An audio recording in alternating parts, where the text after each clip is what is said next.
What's up, everyone? Welcome to Power Play with CJ. Huge move that just went down.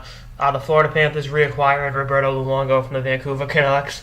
Long time coming. I mean, you look back at the 2012 offseason is where the Luongo trade rumors began. Looked like either him or Schneider could have got moved. They rode it out, chose not to move him, and then last year at the draft made the shocking move. I was there when they made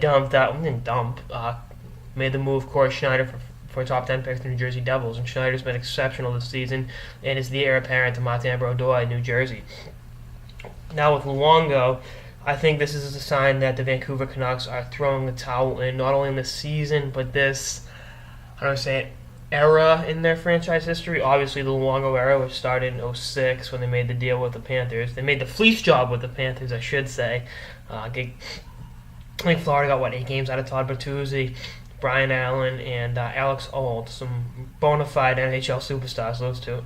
But, looking at what Luongo's been able to do, it's been the epitome of inconsistency. He's had some great regular seasons, but some collapses in the playoffs, most notably against the Chicago Blackhawks and the Boston Bruins, which, ironically, now Tim Thomas and Roberto Luongo are teammates between the pipes, which is intriguing, in a word.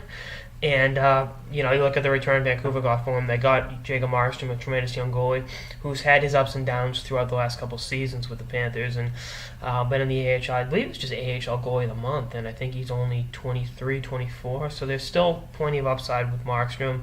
I think Vancouver kind of won this deal solely because they got a goalie of the future, in quotation marks, and they got out of that contract, and they didn't have to amnesty him and, pay it off for nothing. So Luongo gets to go back to Florida. He's lived in Lauderdale. I know his wife is from Fort Lauderdale, and he gets to live at home and be in a place he's happy and content. And to be honest, I don't think he wanted to move in the first place. The Florida Panthers were a mess, are a mess. And actually, Michael, was it your mark stepped down yesterday, and today they make a move for Roberto Luongo. So it wasn't a long time coming, possibly, but you look at what he's been able to do.